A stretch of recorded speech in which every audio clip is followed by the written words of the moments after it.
अब इसके बाद हम लोग नेक्स्ट प्रॉपर्टी पर आते हैं, that is property number 8. This is called factor property.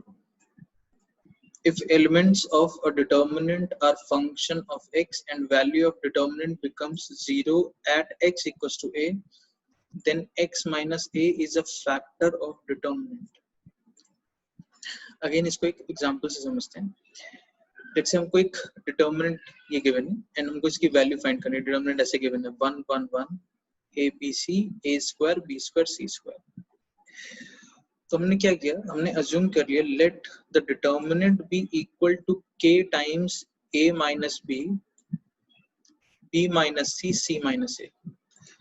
अब ये वाली चीज इंपॉर्टेंट है, ये वाली बात इंपॉर्टेंट है कि हम कैसे डायरेक्टली डिटर्मिनेंट को इस फॉर्म में अज्यूम कर ले रहे हैं कि determinant some constant k times a minus b, b minus c, c minus a के बराबर है. तो ये जो फैक्टर प्रॉपर्टी है ये कुछ पॉलिनोमियल में जैसे हम लोग फैक्टर थ्योरम पढ़ते थे, ये कुछ वैसा ही है. जैसे वहां पर क्या बोला जाता था फैक्टर थ्योरम में कि लेट्स से अगर कोई पॉलिनोमियल है एंड अगर x इक्वल्स टू अल्फा पर पॉलिनोमियल 0 होगा तो x माइनस अल्फा उसका फैक्टर होगा. ये बिल्कुल उसी तरह से है जैसे यहाँ पे बोला गया कि अगर कोई डिटर्मिनेंट है वो अगर x equals to a put करने पर अगर वो डिटर्मिनेंट 0 हो रहा है तो फिर x माइनस a उस डिटर्मिनेंट का वन ऑफ द फैक्टर होगा. जैसे इस एग्जांपल में देखिए, क्या a is equal to b रख दें तो क्या ये डिटर्मिनेंट 0 होगा? अगर हम a की जगह b पुट करते हैं तो ये ऐसा हो जाएगा 1b स्क्वायर. पहला कॉलम देखिए 1b square, a equals to b रखने पर 1b square and second column भी वही हो जाएगा. दोनों कॉलम्स आइडेंटिकल हो जाएंगे तो प्रोपोर्शनैलिटी वाली प्रॉपर्टी से डिटर्मिनेंट की वैल्यू 0 हो जाएगी. तो क्योंकि a is equal to b रखने पर ये डिटर्मिनेंट 0 हो रहा है तो a माइनस b इस डिटर्मिनेंट का वन ऑफ द फैक्टर होना चाहिए. बिल्कुल वैसे ही जैसे x इक्वल्स टू a पर अगर पॉलिनोमियल 0 है तो x माइनस a उस पॉलिनोमियल का फैक्टर होगा. बिल्कुल वैसे ही क्योंकि a is equal to b रखने पर डिटर्मिनेंट 0 हो रहा है तो a माइनस b इसका एक फैक्टर होगा. सेम इसी तरह से क्या b is equal to c रखने पर भी 0 होगा? b की जगह c पुट कर दीजिए तो आप देख सकते हैं 1c c square 1c c square. Second and third column आपका सेम हो जाएगा. तो क्योंकि b is equal to c रखने पर भी ये 0 हो रहा है तो b माइनस c भी इसका एक फैक्टर होना चाहिए. एंड सेम इसी तरह से c is equal to a रखने पर c की जगह a पुट कर दीजिए तो ये 1a स्क्वायर हो जाएगा थर्ड वाला कॉलम. तो आपका first and third column same हो गया अगर हम c equal to a put करते हैं. तो क्योंकि c equals to a put करने पर भी डिटर्मिनेंट 0 है हो रहा है इसलिए इसका one of the factors c minus a भी होगा. a इक्वल्स टू b पर 0 हो रहा है तो a माइनस b एक फैक्टर हो गया. b इक्वल्स टू c पे 0 हो रहा है तो b माइनस c एक फैक्टर हो गया. c इक्वल्स टू a पे 0 हो रहा है तो c माइनस a भी इसका एक फैक्टर हो गया. अब तीन फैक्टर्स हमने लिख लिए. अब क्या तीन के बाद कोई और इसका फैक्टर हो सकता है क्या? तो वो हम कैसे देख रहे हैं? डिग्री से. जैसे अगर हम आपसे बोलें कि आप इस डिटर्मिनेंट को सिंपली रो 1 के लॉन्ग ओपन कर दीजिए तो आप ओपन करेंगे तो 1 के साथ आएगा b c square minus b square c. फिर माइनस 1 के साथ आएगा a c square minus a square c. फिर 1 के साथ आएगा a b square minus a square b. इस तरह से आएगा.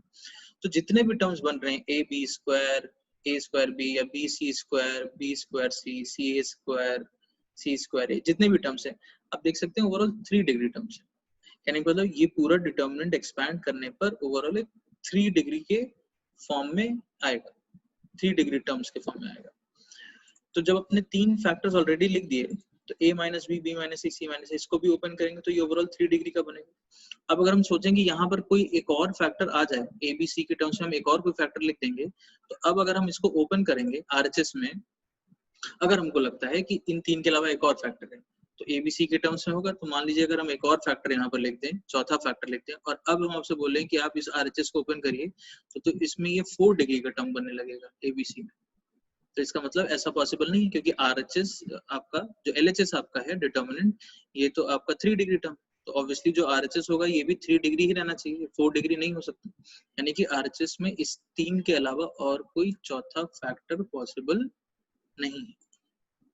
तो इसका मतलब इसमें तीन ही फैक्टर्स होने चाहिए a minus b, b minus c, c minus a. हाँ, इन फैक्टर्स के अलावा यहाँ पर कुछ कांस्टेंट वैल्यू k जरूर हो सकती है एंड ये k अब हमको फाइंड करना होगा.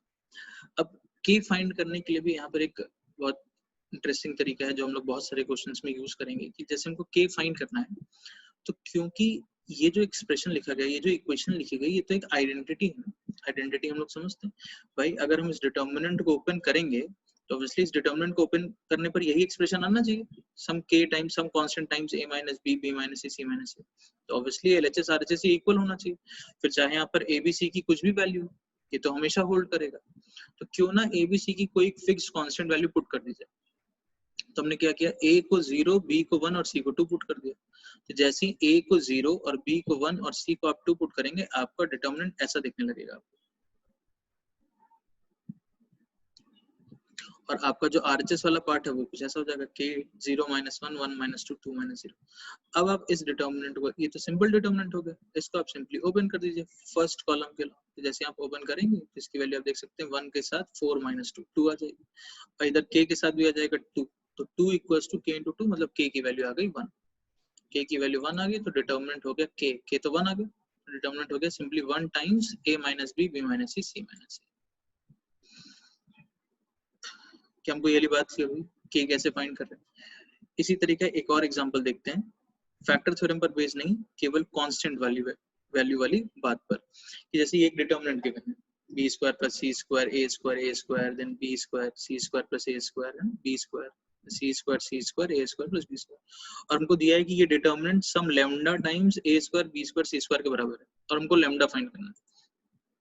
तो ऐसे क्वेश्चन में हमको इस डिटर्मिनेंट को पूरा ओपन करके फाइंड करके देखें कि ये क्या बन रहा है, सम k टाइम्स या लैम्डा टाइम्स a² b², तो वहां से हम देखें कि लैम्डा क्या रहा है। ऐसा करने की जरूरत नहीं। ऐसे क्वेश्चंस में जहां पर हमको सिंपली कोई अननोन क्वांटिटी रिक्वायर्ड है LHS या RHS में, बोथ साइड वैल्यूज पुट कर दीजिए, जितने भी वेरिएबल्स आपको दिख रहे हैं। जैसे हमने यहाँ पर क्या किया, सिंपली ABC को 1 पुट कर दिया, तो जैसे हमने ABC को 1 पुट किया, डिटर्मिनेंट ऐसा बन गया 2 1 1 1 2 1 1 1 2, एंड RHS में आ गया सिंपली लैम्डा। अब डिटर्मिनेंट ओपन कर लीजिए, लैम्डा की वैल्यू फाइंड कर लीजिए, सिंपल केस है, तो सिंपल डिटर्मिनेंट फाइंड कर सकते हैं। तो जब ओपन करेंगे तो आप देखेंगे लैम्डा की वैल्यू 4 आ गई, तो डायरेक्टली हमको लैम्डा मिल गया। तो इस तरीके के क्वेश्चंस में हमको डिटर्मिनेंट को पूरा एक्सपैंड करने की जरूरत नहीं है, सिंपली आप बोथ साइड जो भी आपके वेरिएबल या अननोन्स हैं उनकी सम एक फिक्स्ड वैल्यू पुट कर लीजिए, एंड वहां से आप लैम्डा की वैल्यू फाइंड करिए।